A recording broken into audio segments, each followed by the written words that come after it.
प्रधानमंत्री नरेंद्र मोदी ने सोमवार को इंडियन स्पेस एसोसिएशन का वर्चुअली उद्घाटन किया। इस अवसर पर पीएम मोदी ने कहा कि एयर इंडिया पर लिया गया फैसला हमारी प्रतिबद्धता और गंभीरता को दिखाता है।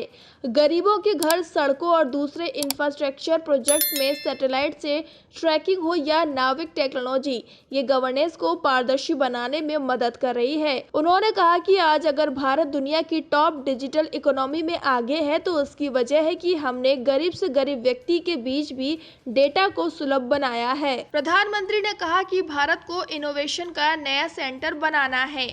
उन्होंने कहा कि भारत उन गिने चुने देशों में है जिनके पास एंड टू एंड टेक्नोलॉजी है। हमने एफिशिएंसी को ब्रांड का अहम हिस्सा बनाया है। स्पेस एक्सप्लोरेशन की प्रोसेस हो या स्पेस की टेक्नोलॉजी हो, इसे हमें निरंतर एक्सप्लोर करना है। एक पार्टनर के तौर पर इंडस्ट्रीज को, युवा इन्वेंटर को सपोर्ट कर रही है और करती रहेगी। पीएम मोदी ने कहा कि हमने देखा है कि 20वीं सदी में स्पेस और स्पेस पर राज करने की प्रवृत्ति ने दुनिया के देशों को किस तरह विभाजित किया। अब 21वीं सदी में स्पेस दुनिया को जोड़ने में अहम भूमिका निभाए, ये भारत को सुनिश्चित करना होगा। उन्होंने कहा कि भारत स्पेस सेक्टर 130 करोड़ देशवासियों की प्रगति का एक बड़ा माध्यम है। हमारे लिए स्पेस सेक्टर यानी सामान्य मानवीय के लिए बेहतर मैपिंग, इमेजिनिंग और कनेक्टिविटी की सुविधा है। हमारे लिए स्पेस सेक्टर यानी एंटरप्रेन्योर के लिए शिपमेट से लेकर डिलीवरी तक बेहतर स्पीड है। आगे प्रधानमंत्री ने जयप्रकाश नारायण और नानाजी देशमुख को याद किया।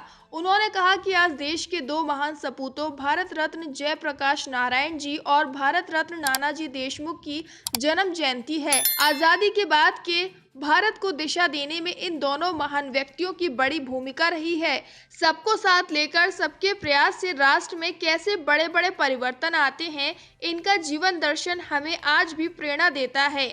मैं जयप्रकाश नारायण जी और नानाजी देशमुख जी को नमन करता हूँ। आपको बता दें कि देश ने पिछले कुछ सालों में अंतरिक्ष अनुसंधान के क्षेत्र में काफी प्रगति की है।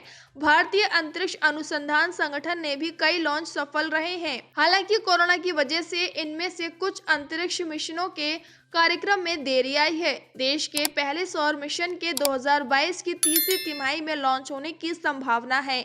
अगले साल भारत की दूसरी अंतरिक्ष वेधशाला, वहीं गगनयान मिशन भी 2022 के अंत तक या 2023 की शुरुआत में शुरू होने की संभावना है।